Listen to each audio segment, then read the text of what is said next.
Midnight on Earth podcast with your host, Jake Weaver. Engineered by Cedric Swan.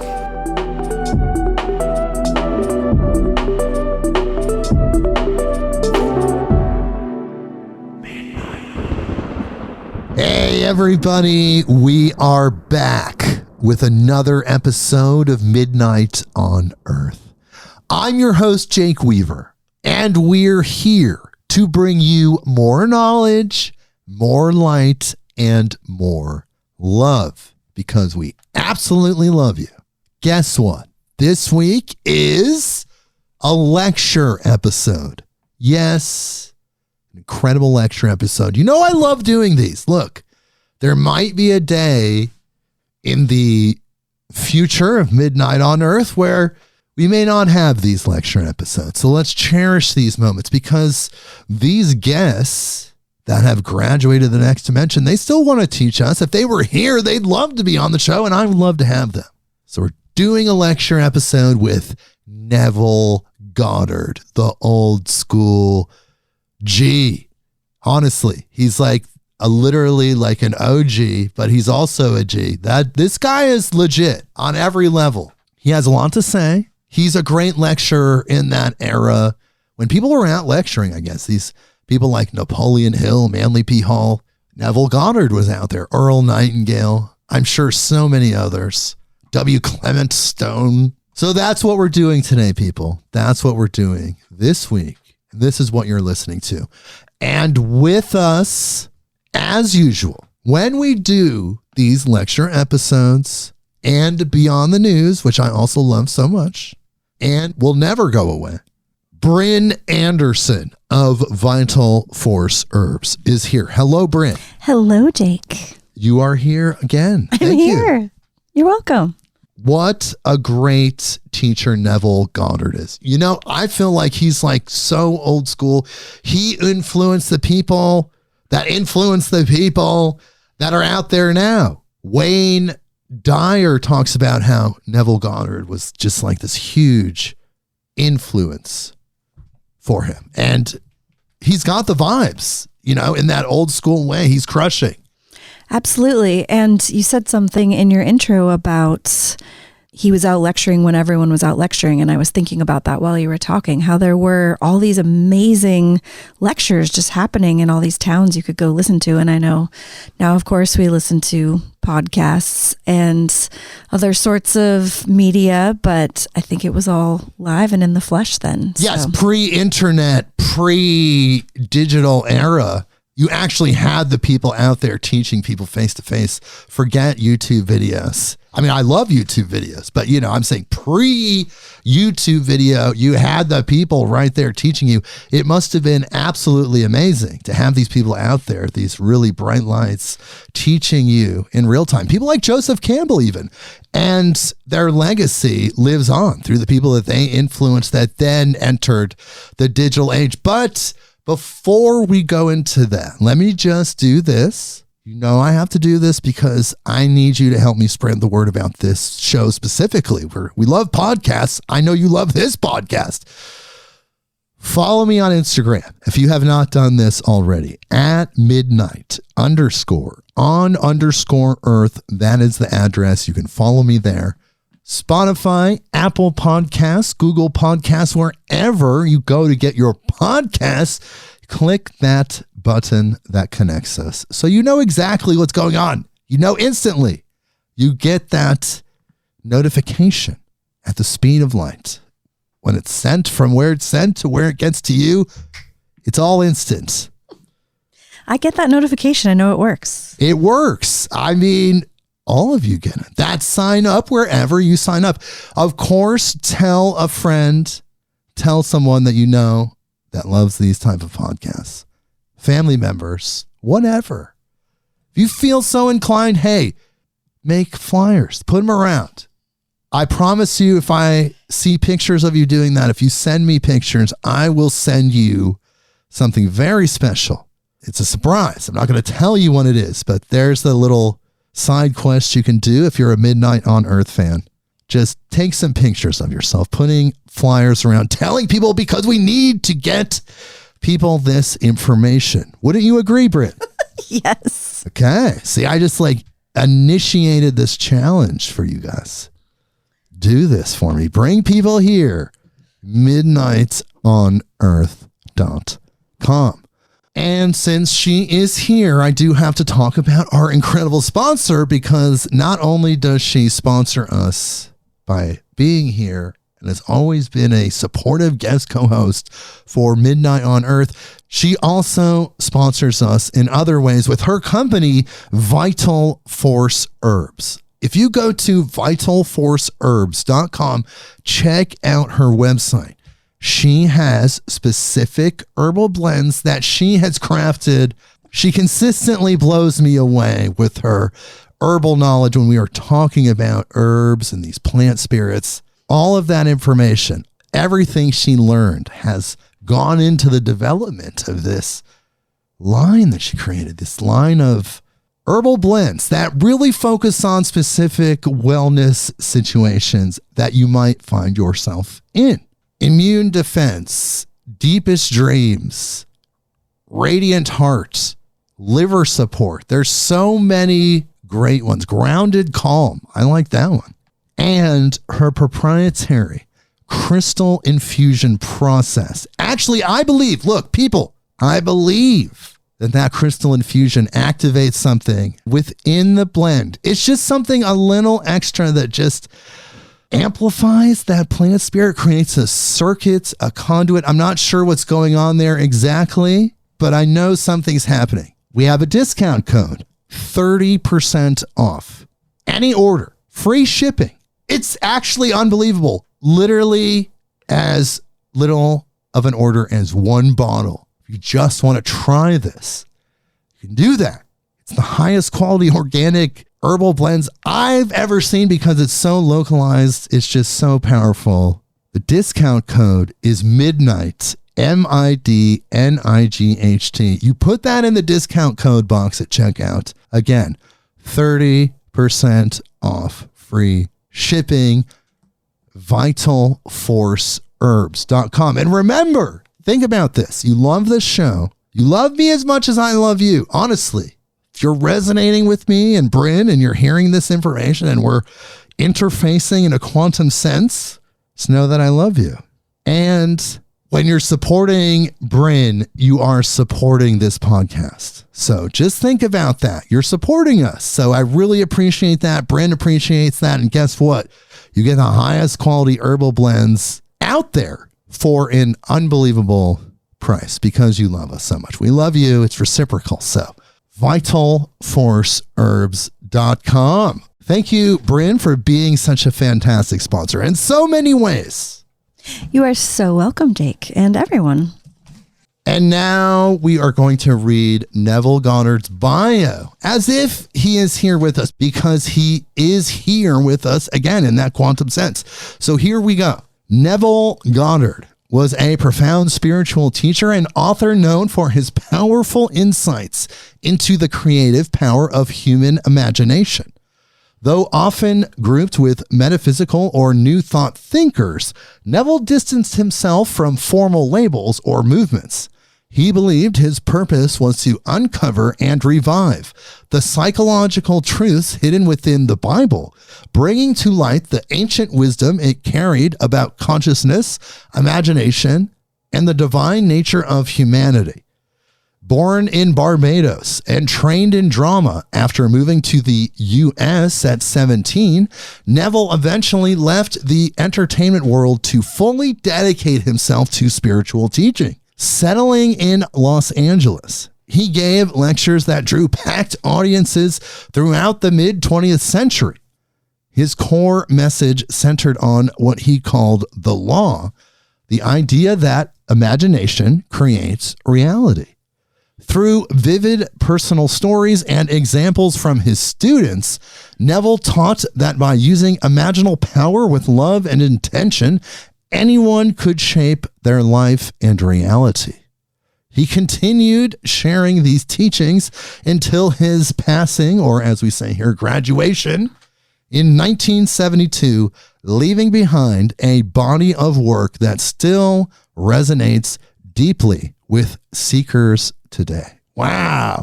He is an old school teacher. I mean, he was there, turn of the 20th century. He's out there 50 through 70. That means he was there in the 40s, 1905.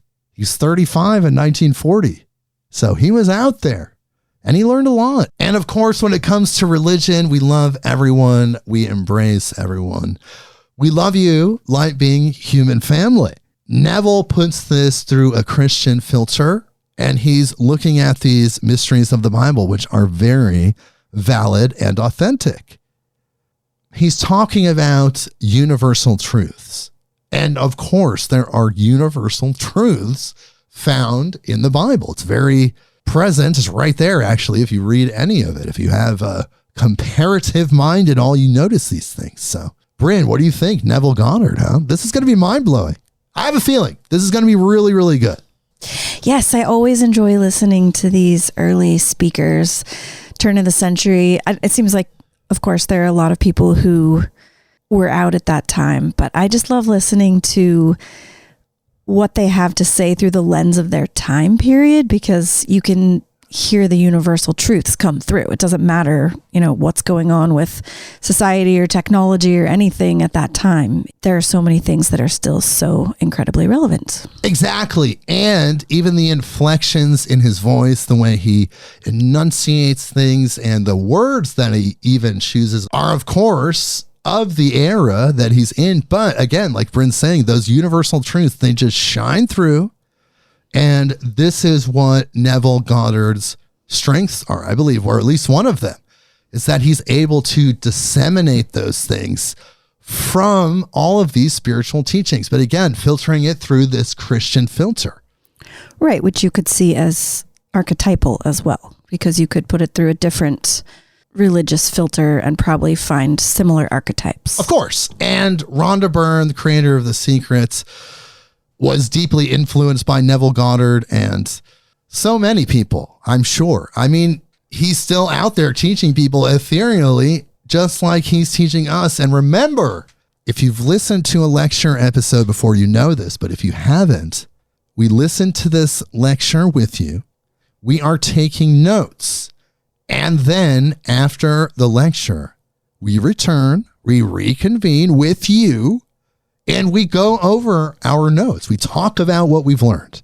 We've talked about what we've learned from the great Neville Goddard. This one is actually called How to Live in the Fulfilled Desire. So, wow. Not sure exactly when this is from, but it is, I believe, from the 1950s, somewhere around there. And there's so much to learn from Neville. He's a really powerful teacher, and I want to bring him into the 21st century. Let's bring him into our consciousness right now. Brynn, are you ready to learn from the legendary Neville Goddard right now? I am ready, Jake. All right. Okay, people. So again, we'll see you after the lecture where we reconvene. This is the great Neville Goddard, How to Live in the Fulfilled Desire. Here we go. Tonight's subject is live in the end. I dare say that everyone here would say yes to the statement of Scripture. With God, all things are possible. I don't think you'd be here if you did not believe in God. And a God to whom all things are possible. But maybe we stop right there and we separate man from God. And my purpose is to show you that we are not two, that we are one. That God actually became man, that man may become God. So let us now tonight give you my reasons for my claims. We turn to the book of John, the Gospel of John. And we are told that the Word became flesh and dwelt among us. Well, that's a mistranslation. The word translated among is the Greek preposition in, within. The Word became flesh and dwelt within us, in us. John use the plural us for the nature whereof we consist. That the Word of God, which is defined in Scripture as the creative power of God and the wisdom of God, did not take upon itself some one person among men, for then that one assumed would have advanced and no more. But Christ, to save all, did not make this man or that man his habitation, but dwelt in us. That same creative Word that created the universe and sustains it dwells in us. Therefore, with God, all things are possible. And therefore, with man, all things are possible. So he states it in one book, Matthew, with God, all things are possible. But in Mark, he states it, all things are possible to him, meaning man, who believes. Can man believe? So this creative Word is in us. Well, what is this creative Word? It's your own wonderful human imagination. That's Christ in man. Man is all imagination, and God is man, and exists in us, and we in him. The eternal body of man is the imagination, and that is Christ himself, the divine body, Jesus. We are his members. So when you say, I am, that's he.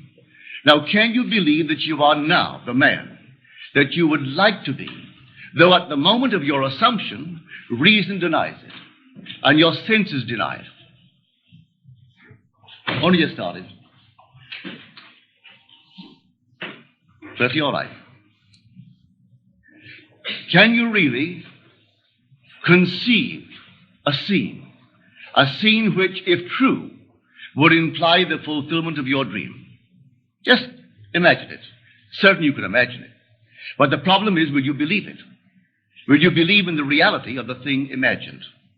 If I could, this very moment, imagine myself into a state, any state at all, and dwell in it. Well, now, what is dwelling in it? Well, I am dwelling in it. Well, that's Christ. And that is the resurrecting power of the universe. So if I remain in a state, I will resurrect it and objectify it in my world. But I have to select it and enter the state. If the spectator could enter into any of these states in his imagination, approaching the state on the fiery chariot of his contemplative thought, what would it feel like if it were true? How would I feel if I were now the man that I would like to be? How would I know that I could become it? Well, I first, as I assume that I am it, let me think of my friends, those who really would rejoice with me were it true. Let me imagine that I am seeing them in my mind's eye. How do they see me?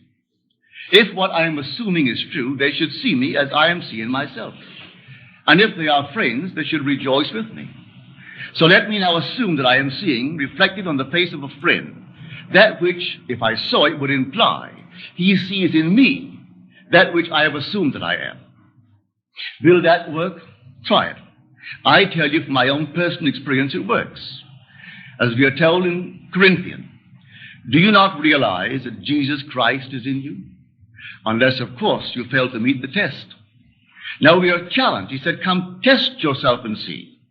Well, this is how I test myself. If Christ is in me, and all things are possible to Christ, then I must find out who he is. Well, I have found him as my own wonderful human imagination. And because he dwells not only in me, he dwells in us, everything is possible to everyone in the world. And so you help man best by telling him who Christ is. You could give him all the things of the world that he needs. He'll come back for more tomorrow unless he knows who Christ is. You can give the entire world to any one of us. They'll spend it, waste it, if they don't know who they are. But tell him who he is, and he doesn't need anything more than the knowledge of who he is and the application of that knowledge. For we are the operant power. It doesn't work itself. I can tell you that your imagination is Christ. And maybe you'll believe me. But unless you actually take it to the point of working upon it and operating it, it means nothing. Well, if this night I really believe it, I would not allow the sun to go down in my sleep unless I feel myself right into the situation of the wish fulfilled. It need not a wish for myself. It could be a wish for a friend, for everyone in my world, because Christ dwells in all, and Christ is the true identity of every man. Then everyone must be myself pushed out. It can't be another if God is one. Therefore, I tell myself, as the seeming other, what I would do were I you. And instead of giving him the thing that he needs physically, tell him how to get it for himself. What would you feel like if now you were the man that you want to be? How would you see the world if things were as you desire them to be? Now, this is what I mean by living in the end. Robert Frost, just the year before he departed this sphere, he wrote this story for Life magazine. And he said the founding fathers did not believe in the future. What a shock that they did not believe in the future. They believed it in. He said we are always imagining ahead of our evidence. And the most creative thing in man is to believe a thing in. They had no evidence to support their claim to democracy. They were under a king when they threw the king away and began to simply build a concept of the future. They did not believe that the mere passage of time would bring them that dream. They believed it in. And these men believed implicitly in the Word of God. And they believed that if I know what I want, when I pray, believe that I have received it, and I will. Well, if that precept is true, literally true, to be accepted literally and fulfilled literally, well, then what am I doing not believing? I should actually know exactly what I would like to be, and discovering what I would like to be as against what I seem to be, dare to assume that I am it. And my assumption, though false, if persisted in, will harden into fact. That I know from my own experience. And I know it's a law. Therefore, if someone is not becoming the man that they would like to be, and they tell me what I once imagined it and it didn't work, then what are you doing now and still not imagining it? If imagining creates reality, what are you imagining? For if Christ is the only creative power in the universe, and I identify him with my own imagination, well, then my imagination is creating reality. So what am I imagining? Pick up the morning's paper, and I'm fed with everything I should not feast upon. All the horrors of the world, all the negative states of the world.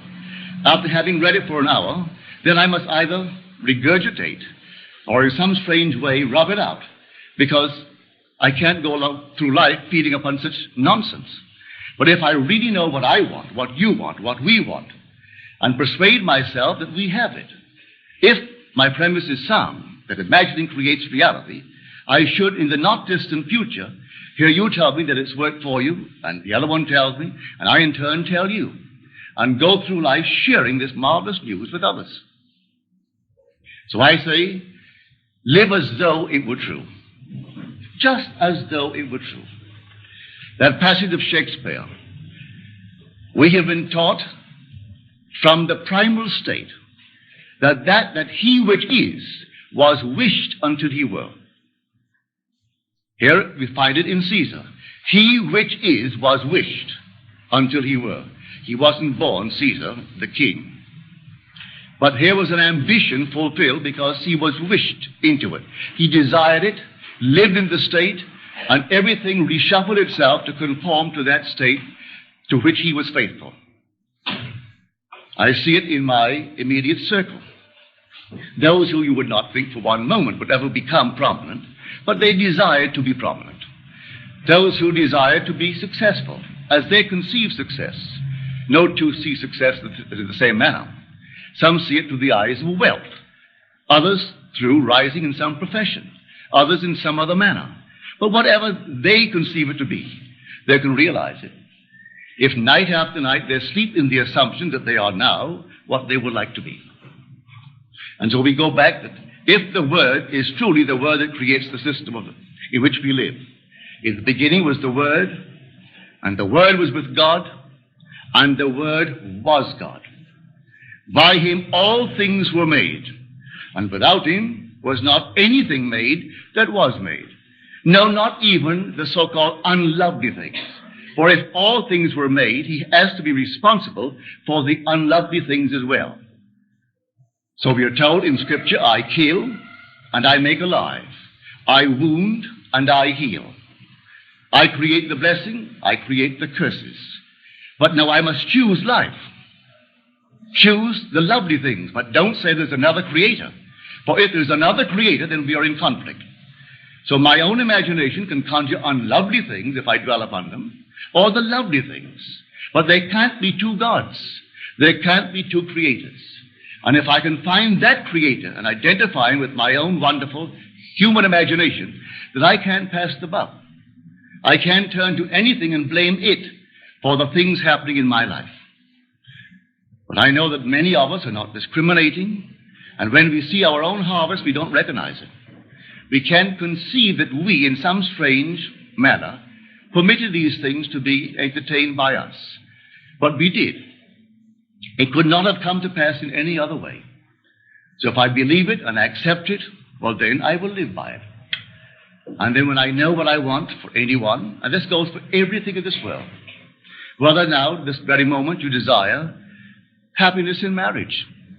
You say, but there's not one person in my world that's eligible. I know no one. You don't have to know anyone. All you have to do is to decide within yourself what you want. Now, what would you do if it were true? Would you wear a ring on the one finger, which would imply that someone places there one that you admire? Well, then, wear it there. Don't wear a physical ring. Put it on just as though he had placed it there. And sleep feeling that which you are feeling as real. Don't say it's all imagination. Certainly it is, because all imagination is Christ. Therefore, it's all reality. So when you say, well, that's only my imagination, well, you're just saying, well, that's only a thing called Christ. When you treat imagination that way. Is there anything in this world that wasn't first imagined?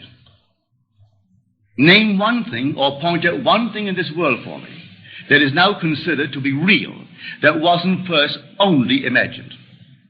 What is now proved was once only imagined. Therefore, this is a true statement. All things were made by him, and he is your own wonderful human imagination. All objective reality is solely produced through imagining. The clothes you wear, the chairs in which you are seated, this in which we are now placed, everything was once only imagined. Now tonight, find out exactly what you, not what they think you ought to want, what you want. Ask no one's permission. You don't need any man's permission. You don't need your own decision. What do I want? Now, what would it be like if it were true? What would I feel like were it true? Now, catch the mood and try to give that mood all the sensory vividness of reality, all the tones of reality, and then sleep in it, just as though it were true. And then await the inevitable. The inevitable is you're going to resurrect it and objectify it on the screen of space. And then the world will call it real. And they may not believe you. It doesn't really matter. If you tell them it came to pass because you simply imagined it. Now, they'll point to the series of events that led up to it. And they will give credit to the bridge of incident across which you walk towards the fulfillment of that state. And they'll point out some physical thing that was the cause. No, the cause is invisible, or the cause is God. And God is invisible to mortal eye. Who knows what you're imagining? No one knows. But you can sit down and imagine, and no one can stop you from doing it. But can you give reality to the imagined state? If you do, yes, a bridge of incident will appear in your world. And you'll walk across some series of events leading up to the fulfillment of the imaginal state. But don't give causation to any physical step that you took towards the fulfillment of it. You imagined yourself having a marvelous business. And then comes the day a building is for sale, and you haven't a nickel towards it. And not a total stranger, but a man comes in and asks you quite in a friendly manner, are you going to buy it? And knowing you don't have a penny, you say to him, as you would a friend to a friend, with what? And then he said, well, I have money. It's only in the bank drawing nothing. You say, well, I have no collateral. But he said, I've watched you. You're an honest person. Your family, they're honest. I think they are. Would you like me to buy it for you? Or get my lawyer to bid for it? If they knew that I'm bidding, that I have money, they'll bid me up. And so I get it at the very lowest price by getting a lawyer who represents more than one client, and they do not know who he represents, and he'll bid for it. Are you willing to take it regardless of the price? And you say yes. I'll take it. But I have no collateral. All I need is your signature, that you will simply pay 6% on whatever the price is, and then reduce that principal over a period of 10 years. Agreed? Yes. But then sign this, and we'll see if we can buy it. That day, you owned the building. And you didn't have one nickel when you owned the building that day. You only had your signature on a piece of paper. At the end of 10 years, you repaid the man his principal. You reduce it every year, paying him 6% on the remaining principal, and reduce the entire thing at the end of 10 years. That man dies 20 years later and leaves you $150,000 in cash, tax-free, and a couple of homes and many personal belongings. In the meanwhile, you continue in that business, and it multiplies and multiplies. And that year was 1922, 1924. This is now 1968. That building, I'm speaking factually, that building in 1924 is now gone. He paid only $50,000 for it. It was repaid and repaid. A bank 3 years ago bought the property, because the building was rotted, bought the property for $840,000 in cash and no capital gain, from $50,000 to $840,000. In the meanwhile, the business has expanded into all the other islands, so that today you couldn't buy them out for $15 million. All in imagination. And this goes back to the imagination that preceded this man's offer to buy the building. For the young man seeing this building and entertaining a thought that the present owners deceived his father, and through deception got him out of a partnership, a junior partnership. And he was moved not to get even, but to prove that he really had something within him and could be a success in spite of their deception. And so, every day he would see on that marquee, not their name, but his own family's name. And he would see it in his mind's eye, because you could not take their name and transliterate it and make it spell this man's family's name. But he saw it. And in his mind's eye, he saw that name, which, if true, would imply the family owned it. He did it every day, twice a day, for 2 years. And then came this sudden, out of the nowhere. And the whole thing was made possible, and today they're all over the islands. And they have no partners. They've never taken in one partner, never sold one bit of stock outside of a family ownership. All by imagination. Now, I know what I'm talking about because I'm a member of that family. I'm speaking of my own family. This is not hearsay. I know it. My second brother, Victor, was the one in whose imagination this whole thing began to bloom. And he still works all by imagination. He knows what he wants, and then after having decided in himself, that's what I want, and that's good for the business, he then in his mind's eye, he appropriates it. And then let things happen. As told us in Scripture, the vision has its own appointed hour. It ripens, it will flower. If it be long, then wait, for it is sure, and it will not be late. Read that in the book of Habakkuk.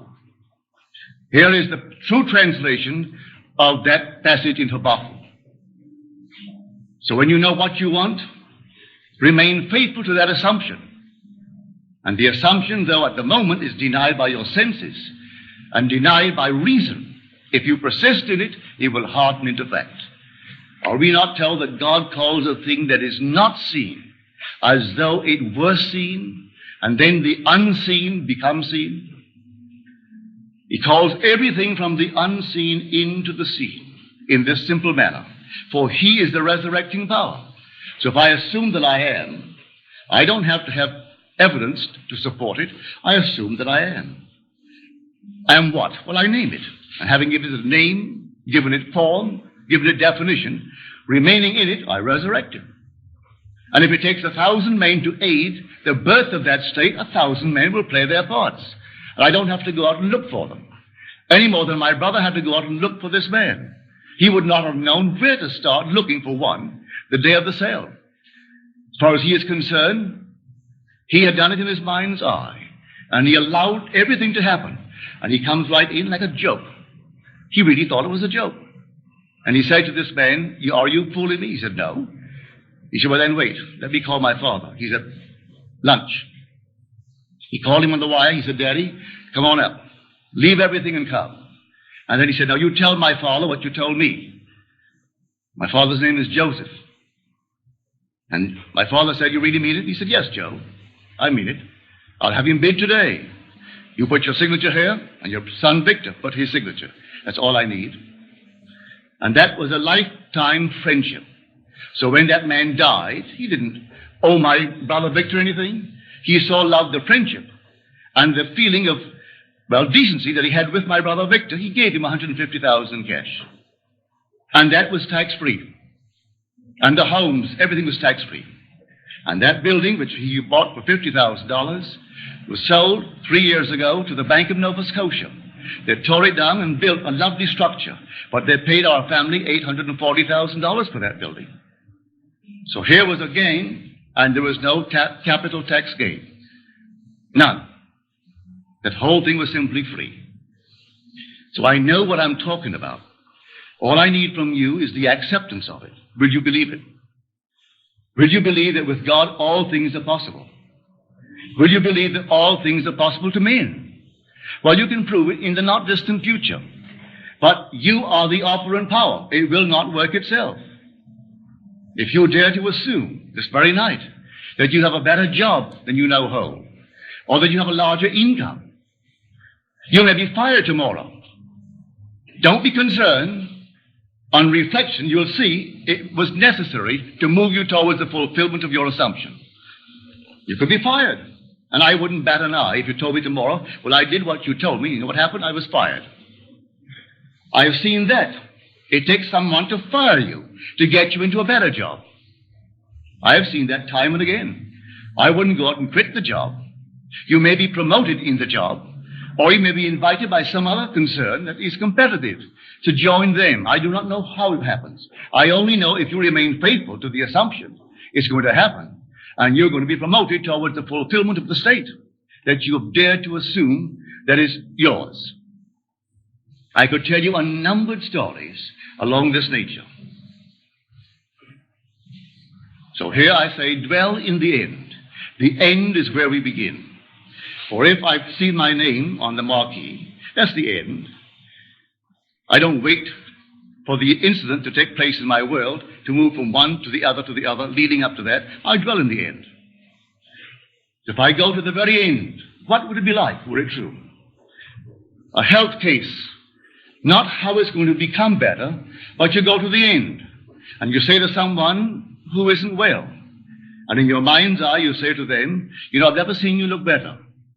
And have them say to you, "I've never felt better." Well, now that's confirmation of what you're seeing. You say, "I've never seen you look better." And hear them say to you, "Well, I have never really felt better." But you may say to me, "Well, I can't hear people." Oh, yes, you can.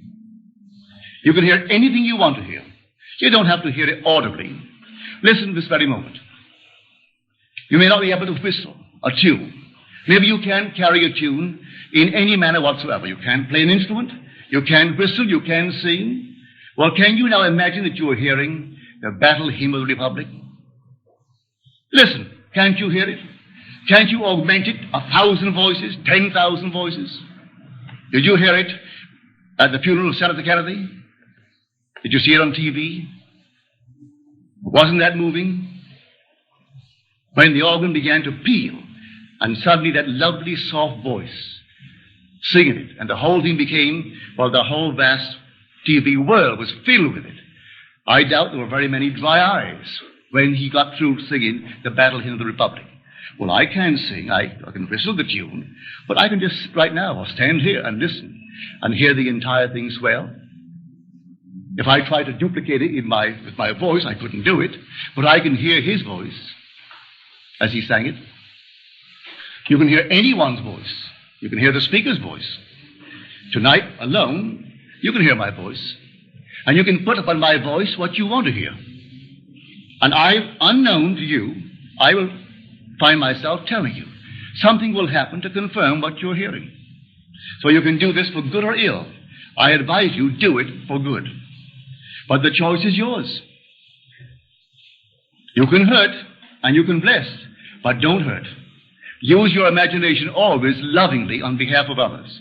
But to tell you that you couldn't do it to hurt is stupid, because you can hurt. But it's entirely up to you. So you imagine what you want. Believe that you have it, and see how it works in the world. Those who scoff at it, all right, let them scoff. 5 years from now, when you're on the top, they may be working for you. And they've even forgotten that they sat in the same audience with you when you heard and believed, and they also heard, but they didn't believe. And so you moved on, and they remained behind. And that's life. But there's only one creative power in the universe. Scripture names that power as God, Jesus Christ, the Lord, the same power. Because there aren't two gods, there aren't two lords, there's only one. And that one Christ dwells in us. He did not appropriate a single man, as Scripture, the priesthoods of the world teach. They tell you of a single man, and they single out a man that differs from all men. He isn't dwelling in this man or that man. His desire was to save humanity, and so he dwells in us, not in that particular man. He didn't become this one man, dwelling in one man. No, let no one tell you that the Christ in you differs from the Christ, and let them name any man they want. He cannot differ. If there is a Christ other than that Christ who is crucified within us, and who rose and continues to rise in humanity, he's a false Christ. And the teachers who teach of an external, objective, different Christ are false teachers. Christ is within, and he rises within. And so you go out and put it to the test. Put it to the extreme test. Christ in us, not out there, is the hope of glory. So this word of which I speak, and the word, by the way, its true definition is meaning. In the beginning there was meaning to the whole thing. And that meaning was with God. And God himself was the meaning. There is a purpose, there's a plan behind it all. Awakened in us so that we and he are one. So he actually became us that we may become God. It seems incredible, but it's true. That's the purpose of life, to take humanity and lift it to God. So it becomes God. So he became man that man may become God. Now tonight, you need not confine it to yourself. Take a friend, without the friend's consent, without the friend's knowledge, and lift him up. Do you know of a friend who is unemployed? Well, then see him gainfully employed. And don't tell him that you may brag tomorrow. Don't boast. Just see him gainfully employed. Here's a friend of mine in L.A., and this man was unmercifully bawled out by his superiors and told that he was no earthly good, and they are considering letting him go. They're going to fire him. Well, the man had no support outside of the job, and he had a family. So he told my friend, well, my friend lives by this law. So he said to him, all right, go your way. Didn't tell him what he was going to do. He sat quietly at his desk and heard the man tell him that they praised him beyond measure for something that he had done. It wasn't 48 hours that the complete reversal of their attitude towards this man in their praise of something he did in the advertising world. But the blow had left its mark. And he said to my friend, yes, they've reversed it, but I don't feel easy on the job. Because they could not have said the unlovely things that they said and forgotten them. So it will come back, and I'm going to quit. I have no money. I'm giving them 2 weeks' notice. I'm going to ask them to give me 1 week of the 2. that I may get myself together, maybe take off a few days, and just get my thoughts in order. Well, at the end of 2 weeks, he didn't have a job. My friend, when he told him what he was going to do, my friend knew he could not afford to quit and not work. So he saw him gainfully employed and earning 25% more than the present job. He took off the second week. When he came back at the end of the first week, he came into my friend's office and said, "Only yesterday I got the offer and I start Monday. I do not lose 1 day's salary and I start at 25% more than I received on the past job." What did it? My friend's imagination. A loving use of the imagination on behalf of a friend. Had he gone without that imaginal state, he'd have walked into the place and the man would have said, "We have nothing. Or we can't use you. Why are you quitting?" He didn't ask anything. He simply wanted the man. So if you precede your visit by an imaginal act, they will see you as you see yourself. If you walk in knowing that you're no good, they're going to see you exactly that way. But if you're walking in the assumption that things are as you desire them to be, they're going to see you that way. And this is life. Now, what greater claim can anyone make than to claim that he is God? And when he claimed it, he said he is blaspheming. For here is a man, and the man dares to claim he is God. The 10th of John. And he said, "Is it not written in your law, I say ye are gods, sons of the Most High?" If he called them gods to whom the word of God came, do you say of the one that he anointed and sent into the world that he is blaspheming? Do you know of any greater claim in the world than for a man to identify himself as God and walk as though he were? And not be ashamed to admit it? He doesn't go bragging about it, but he knows in his heart he is one with God. For if his imagination is God and he imagines, well, then that's God. And if he imagines a state and it comes to pass, then he knows the creative power that is God. He doesn't have to brag about it and boast about it, but he doesn't have to hide it either. He doesn't have to bury it and be ashamed of it. He sleeps in a noble state because he's one with God. But let everyone take that attitude and the world will change. Not be beaten, but you can take the whole vast world, if they feel themselves slaves, give them the world, they'll want it again tomorrow. And if a man has self-respect, you can give him all the money in the world, and it means nothing. That goes for the individual, it goes for a family, it goes for a race of people, it goes for a nation. Just as our late President Hoover said, the rise and fall of ideas will determine the rise and fall of men, the rise and fall of nations, the rise and fall of communities. So tell me the idea the community entertains about itself, and I'll tell you that community. But now change that idea of itself, and you'll change that community. Let a family feel important in itself. It doesn't have to have a background. Who has a background?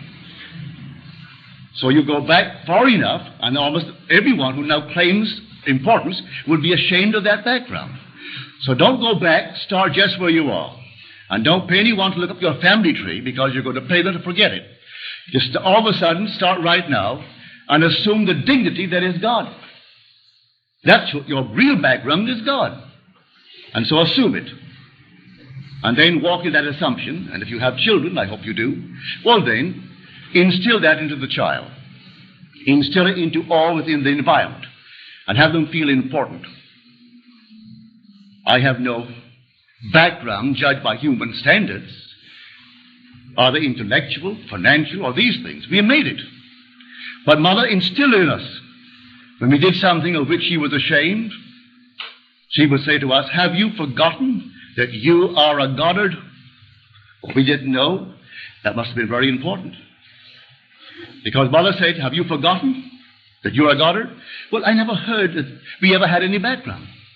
But all of a sudden you began to feel that you must be important. So Mother instilled it into our mind's eye. She made the name important. So today it is important where we are. In the business sense, in every sense, it's important. But Mother did that, and she married a man who had no background and took his name. But she made it important. All right? Who has any background? As far as I'm concerned, I refuse to accept the aristocracy of any being in this world other than the aristocracy of the Spirit. What other aristocracy? Give me the aristocracy of the Spirit, But don't come to me with any physical descent. I'm not an animal. I'm not a horse where you develop it by one horse after the other. I'm God. We're all God. You can't go back beyond God. So if that's the start of all of us, well, then that is our root. And so claim it now. At any point in time, claim it. And you'll find yourself being washed clean of anything you might have thought the family tree held. You don't have any family tree. The true Israelite is not a descendant after the flesh, but the elect of God, of whatever nation. That's the man of God. So you simply dare to assume that you are that man of God. And then apply what I'm telling you tonight. And may I tell you, in the not distant future, in the immediate present, it'll work. If you don't falter and do not change the assumption, if you remain faithful to the assumption, it will harden into fact. Because imagining creates reality. It does. Now let us go into the silence. Now, are there any questions, please?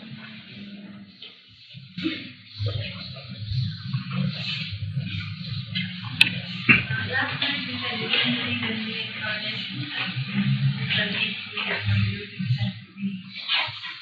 And how do you explain the fact that some people, when they go to the spiritual state and they've been before, we have to recognize it, or the people who have been recognized have the difference become previous lives, and in this case, because it's negative.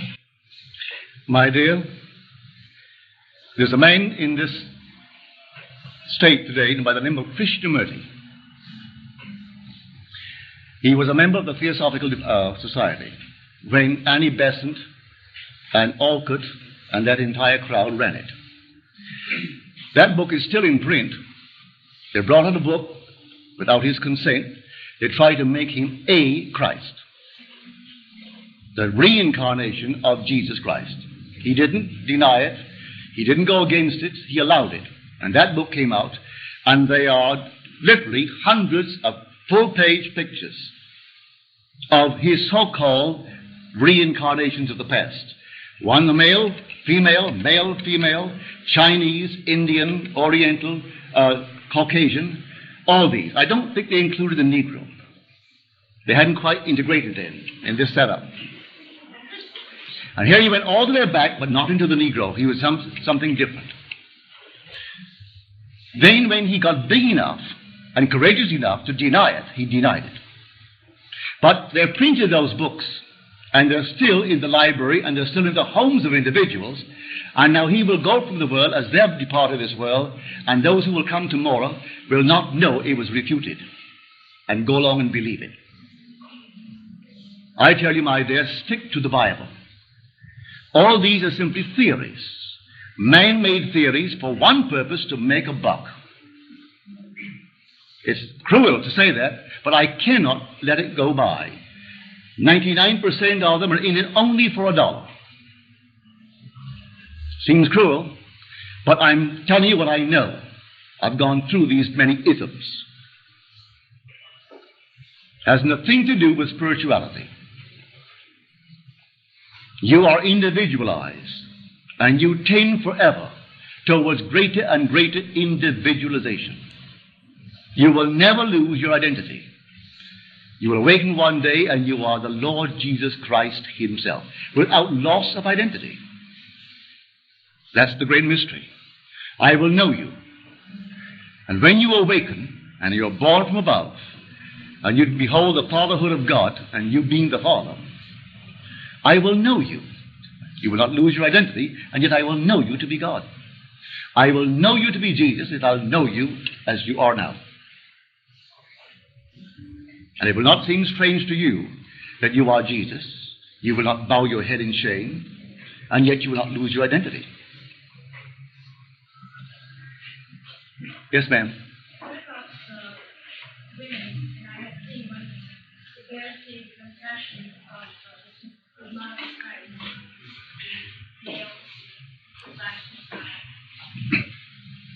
I have had these men and women too, who make these claims. You can induce it. You can actually induce it by an assumption. I'll give you my own personal experience of the crucifixion, and it's so unlike what the world teaches. I have experienced Scripture. Scripture has been fulfilled in me. I found myself this night in the fulfillment of the 42nd Psalm, which is, and he went with them in a throng to the house of God. He led them in a gay procession to the house of God. Well, here I am in this enormous crowd, all like the Arab world. And as I'm walking with them, a voice out of the blue sings out. And the voice stated, and God walks with them. A woman at my right asked the invisible voice, and if God walks with us, where is he? And the voice answered, and all heard the voice. And the voice said, at your side. She turned to her left, looked me full in the face, and began to laugh. And she said to the voice, you mean Neville is God? And the voice answered, yes, in the act of waking. Then the voice spoke, but from within me. No one but the speaker heard it then. And the voice said within me, I laid myself down within you to sleep.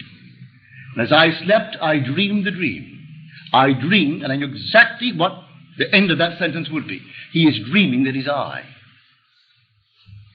With that, I became so emotionally thrilled, I felt myself drawn into this body that was on the bed. For this took place in the spirit world. I felt myself drawn into this body, and this hand was a vortex, this hand was a vortex, my head a vortex, my feet vortices, and my side, the right side, a vortex. And I knew then what the crucifixion was. It was sheer ecstasy. It wasn't painful at all. You can't describe the thrill of these 6 vortices nailing me to this body. So you're told in the 10th of John, no one takes away my life. I lay it down myself. I have the power to lay it down, and I have the power to lift it up again. And in spite of that statement, they teach year after year that a group of men murdered him and nailed him to a wooden cross. He is not nailed to any wooden cross. The universal Christ is nailed on humanity. This is the cross. And he did it willingly. I laid down myself. No one took it from me. And I experienced that night. So you can bring all the arguments in the world about this little stigmata. That's no stigmata. There was no blood running there. The whole hand, both hands, whirling vortices. And the head a whirling vortex. And the side a whirling vortex. And both feet, the soles of my feet, vortices. And they are 6. Yes, sir. I was going to ask you how you interpret the role of Judas Iscariot. Judas, I am self-betrayed. No one knows me but myself. No one knows the thoughts of a man but the Spirit of man who dwells in him. Likewise, no one knows the thoughts of God but the Spirit of God. Therefore, if I betrayed God, I would have to be the Spirit of God, one who has the secret. And so it's self-betrayed. One night in a room about the size of this, and here I am, sitting on the floor, with 12 men before me sitting on the floor. We're all dressed in robes, and I'm teaching the Word of God. A man, one of these 12, jumps up quickly, and the moment he jumped up, I knew exactly what he was going to do. He was going to tell the authorities what I was teaching. He went through the only door. As he went through, and I knew what would happen, a tall, handsome man, about 6 feet 4, in most costly robes came in, erect, a man about 40, 44. He walked straight down the side, turned at right angles, walked straight down the side, turned at right angles, and walked down the middle. But as he entered, he was one of such authority, we all rose. He was one of tremendous authority in that community. And we all stood at attention. I facing my 11 now. He came on down, and he turned towards me. And he took a wooden mallet and a wooden peg, and he hammered it into my right shoulder. Blow after blow into my shoulder. Then he took a very sharp instrument, and with one circular motion like this, he severed my sleeve, and then pulled it, and pulled off the sleeve, and discarded it. And I saw it, a lovely shade of light baby blue. Then he stretched his arms out this way, and he embraced me and kissed me on the right side of my neck. And I kissed him on the right side of his neck. And as I kissed him, still embracing him, the whole scene faded. Here is the 53rd chapter of Isaiah. To whom has the arm of the Lord been revealed? It's all symbolism, but the whole thing is true. That was the betrayal. For you are now nailed. The pay goes in, as you're told, I will now put upon you all the authority of Israel, and you'll rule it for a season. Then I will break the pay, and that weight that you carry will be taken from you. But who has believed our report, and to whom has the arm of the Lord been revealed? He unveils the right arm, which is the symbol of power. At that moment in time when he rises in you, and you are going to rule as he rules. And that's the story. So the whole story is true, but it's all vision. It's not secular history. It's salvation history. And the world treats the whole Bible as a secular history. And it's not secular history at all. The whole thing takes place above. He said, I am from above, and ye are from below. You're of this world, I'm not of this world. And so the whole drama is unfolding above. It's a mystical drama. Any other questions, please?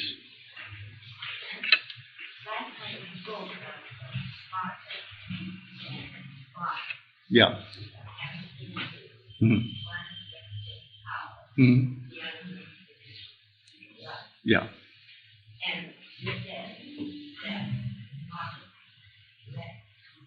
Over here, that age or well, freedom is that age. No one is free by dying here, because death here is restoration in a world just like this. No one, I don't care who you are, you could be 90 years old now, and if you drop this very moment, you're restored to life, not as an infant, someone about 20 years of age. And you're not old, you're young, and any missing part, teeth, hair, limbs, all restored. Unbelievably new and unaccountably new. You can't account for it. How can someone cremated, turn to dust, and stand before me 20 years old? And when they dropped, they looked like 1,000. They were so old and withered. And here suddenly before me stands this beautiful either woman or man, 20 years old, in a world terrestrial just like this, in a body that is physical just like this, cut it, it will bleed, and they age there as they age here, and they die there as they die here. And so there's no escape from this until resurrection. And resurrection comes to the individual. It doesn't come collectively. It comes while we walk in this earth. The individual is raised and set free from this bondage to decay and becomes then one with the risen Lord. Because there's only one body, one Spirit, one Lord, one God and Father of all. What about a child? When a child dies, continues to grow. Continues to grow. He is the God of the living, not the God of the dead. This world is the world of dead. People won't believe it. Everything here is dead. If you see it from above, well, you'll have to see it to understand what I'm talking about. If you see this from above, everything here is like, well, something that is dead. And you can come down. You can't change it from above, strangely enough. I've tried to change it from above. Look at the body, it's on the bed, and it looks like something like a carcass that is dead. Well, if you know exactly the wisdom is from above, if you can only do with it now, while you're there, with the clarity of vision, but you can't do it. You've got to come down and occupy it. And then you forget. This is the world of death. Yes, sir. Pardon me? Animals? I only know this much. One night I found myself at the top of a very tall ladder. And below me, I would say the forest. The beasts of the forest, like tigers, lions, jaguars, all the wild beasts of the forest. And they were angry, and I was afraid. I stood on the very top rung, and I was really concerned for my safety. They were angry looking and moving with all the anger of the world. Then it dawned upon me, but that's myself made visible. That is the creative power, enormous power in me. I arrested the activity in me, not in them, and they all stood still. They were frozen as though they were made of clay. I came down the ladder and they were dead. Their life was in me.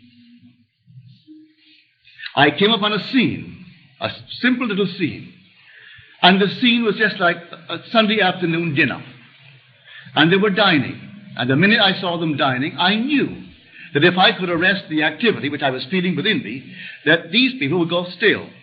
They'd all be still. But I had no sooner entertained the thought than I did. I froze my head. As I did so, here was a foursome, two young fellows, about 21, 23 years old, and their parents in their middle 40s. And one fellow facing me was having soup, and he had just brought the soup spoon this far. When I froze the activity in my head, he couldn't move it. The waitress coming through the door with the second course, she stopped in her tracks. Everything stopped. A bird flying flew not. The grass waving waved not. Leaves falling fell not. Everything froze. And when I released the activity in me, all things continued in their course. The bird that was frozen and arrested continued. Now, if I froze that bird right now, and he's in flight, will he not fall? If a bird is now still, it can't remain in the air and be still. It has to be in motion to remain in the air. Well, it was not in motion and it didn't fall. Everything froze, and the leaves could not fall. And the waitress walking with that second course couldn't walk. And the boy, young fellow, 21, 22, he couldn't continue the action. And when I released that activity in my head, then he continued the action and took the soup. And she continued to bring the thing. And I saw that when I woke from that state, everything changed in my world. That everything here is dead. And we are the animating power. Without man, everything will be dead. Nature will be dead. For God is in man. And were it not that living word is in man, everything here would be dead. And you take that power and arrest it, and everything is stand still. For the world is yourself pushed out. Well, the time is up. Until the next.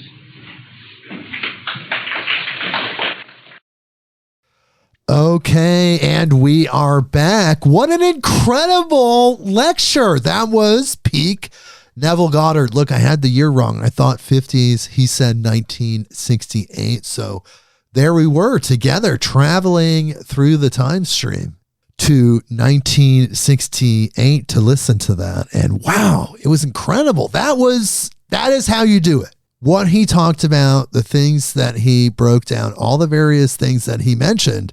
If you apply all of those techniques, there's a lot there, but that's how you manifest things. That perspective that he has, what he's talking about, the God within you, the Christ consciousness, manifestation, imagination, that is how you do it, period.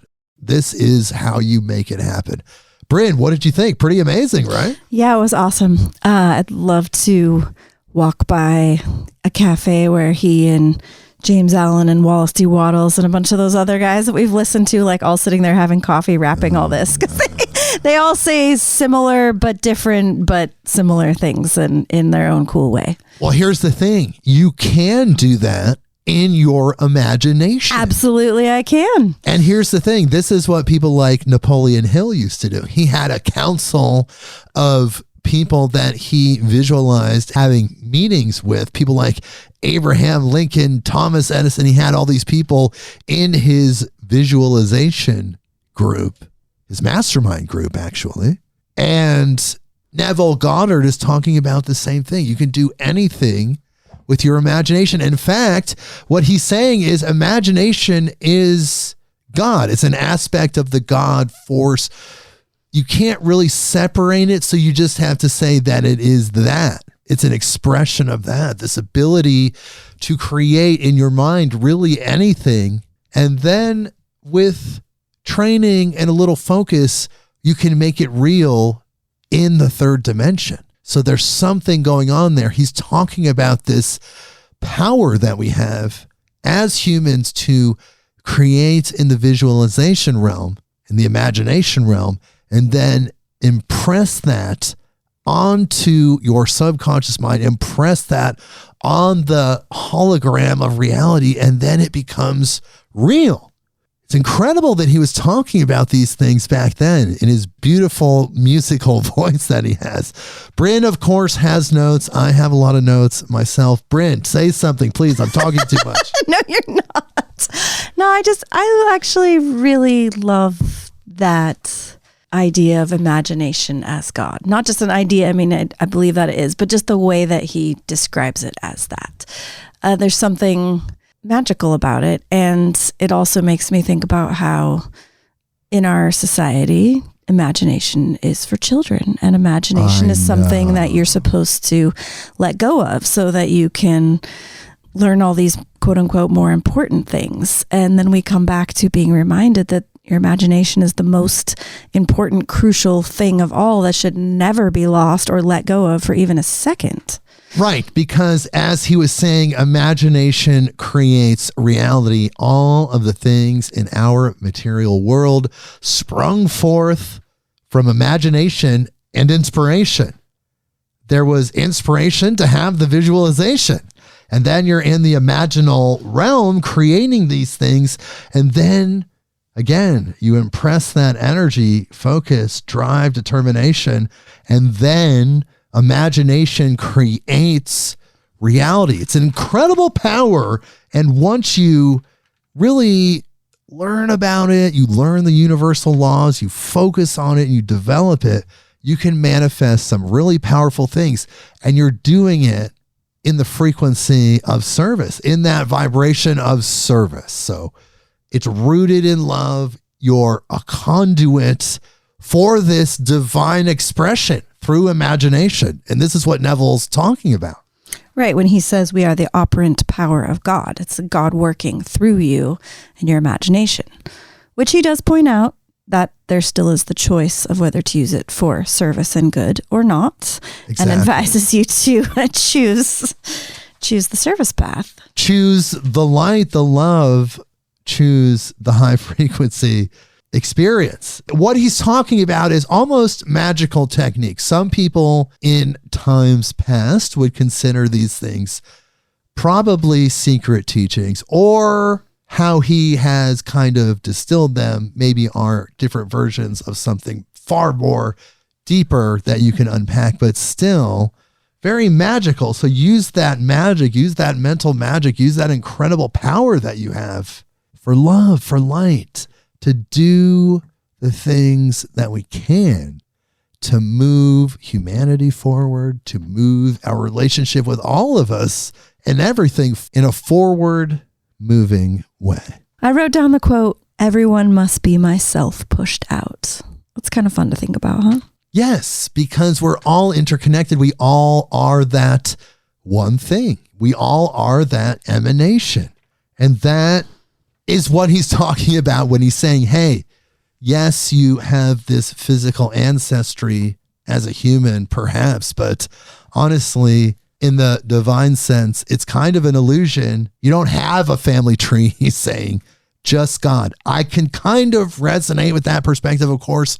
I love my human family, my direct family, extended family, and all over the earth, of course. But again, from the perspective of living light in the quantum realm, looking at just pure consciousness and what it inhabits, this beautiful body that we have, you know that it's just that. Yes, we are taking form, but we've taken many forms. We've taken perhaps hundreds of thousands of different forms, all of which during those times were connected to different forms of family. So in that way, if you calculate and correlate all those potential lifetimes, then you realize how we are all family. And in fact, all life itself and creation has that unifying bond of being part of this family of creation itself.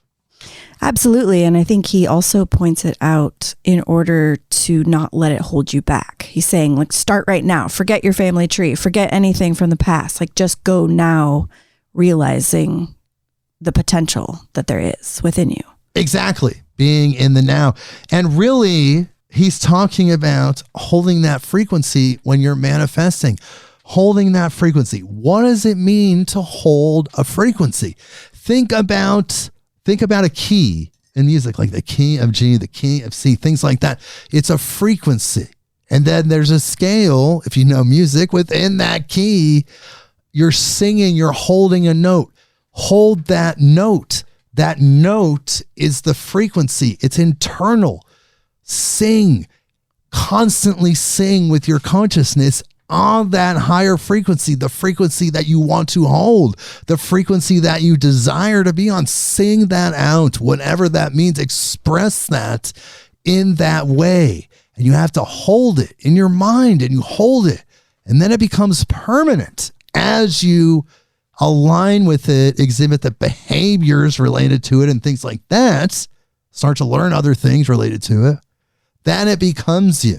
And that's what he's talking about. And you have to live in the end. So you're holding a frequency, and that frequency is living in the end, living in the wish fulfilled, living in the fulfilled desire, as he's saying. So you're singing, you're holding that note, you're acting as if you're in that feeling of, what if I had all the things I desired?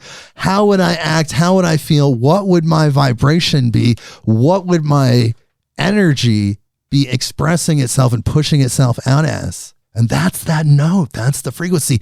So you get a feeling for that. You get an understanding of what that is specifically. And that's what you hold on to. And it becomes that thing. Reality becomes that thing. If you can train yourself with visualization and imagination to hold that frequency. Dang, this was Universal Laws with Jake Weaver. That was amazing.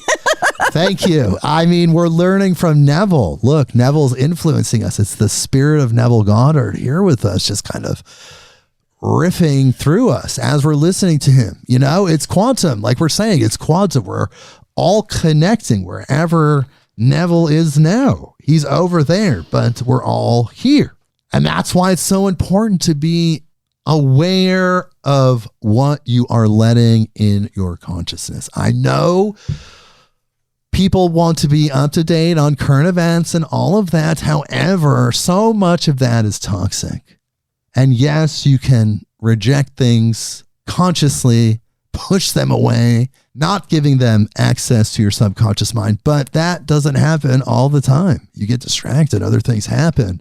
So what you allow into your auric field through media, what you interact with on the internet, all of that can become you, even if you are highly trained and you can reflect, deflect, duck, dip and dive, whatever.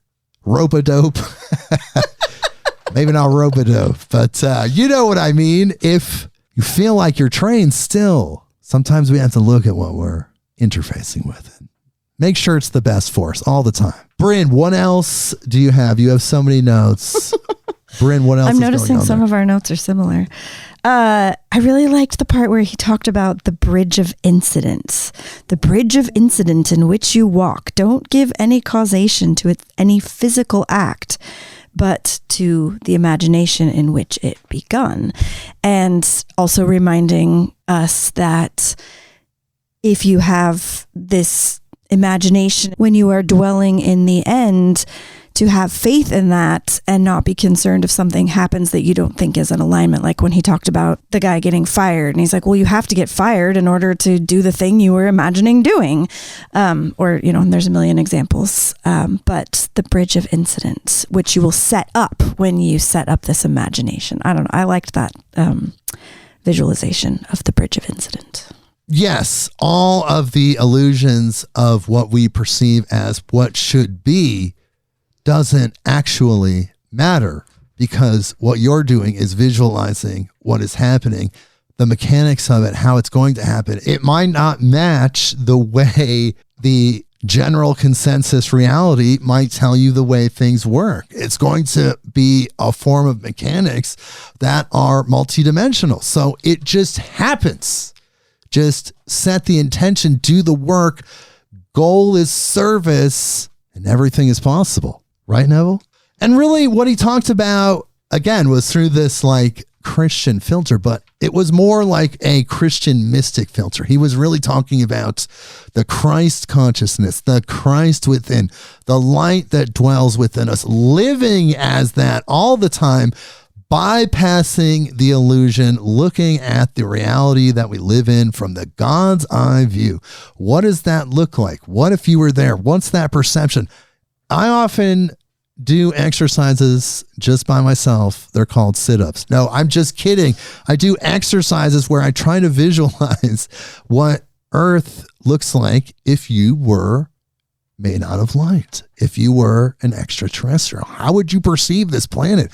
How would you look at physical matter? How would you look at the interactions with humans and how they interact with each other, the vehicles that they use, the societal structures they put into place? It really puts things in perspective. And Neville is talking about that when you're living as the light. And then the imagination is the function of the light in a way. The construction of light, you could say. Very mystical Christian, definitely not conventional Christian. And of course, it seems like he's a student of all philosophical and spiritual teachings, just like we are, right, Brynn? Absolutely. Okay, so incredible episode. So thankful for Neville Goddard and all of his work. And thank you for listening and taking notes with us and being a part of this episode. It's such a special thing when we can learn from people that have graduated to the next dimension, because their essence, their energy, that frequency that was specific to Neville is here with us, teaching us. So we're able to bring that to you through the time stream and code it in digital form into this podcast episode. Get it out there in the 21st century in 2025. Very incredible, and I'm very thankful for Neville and all of his work. I'm thankful for the imagination of recording equipment in order to capture all of these lectures. Exactly. Yes. Again, that was the imagination. It came from someone's imagination. Every aspect, from the circuits to the circuit board, to the electricity, to the electrical wires, to the ports, to the knobs, every aspect of it came from someone's imagination, which is that Christ power, that Christ consciousness. It's all one. It's all just different expressions of the one. Whew. Whoa. So I hope you learned a lot this episode. Brynn, thank you so much for being here. Thank you so much for being a sponsor of our podcast. Of course, check her website out again, vitalforceherbs.com. Discount code MIDNIGHT, MIDNIGHT, 30% off free shipping. Is there anything else you want to say before we go, Brynn? Thank you again for welcoming me here. It's always enlightening and enjoyable to listen to these people and the epic information they have, and for us to get to talk about it. And I look forward to more. Yes, thank you again for being here, Brynn. Definitely appreciate your presence. And I appreciate all of you listening and being a part of this episode. We will see you next week. Midnight on Earth.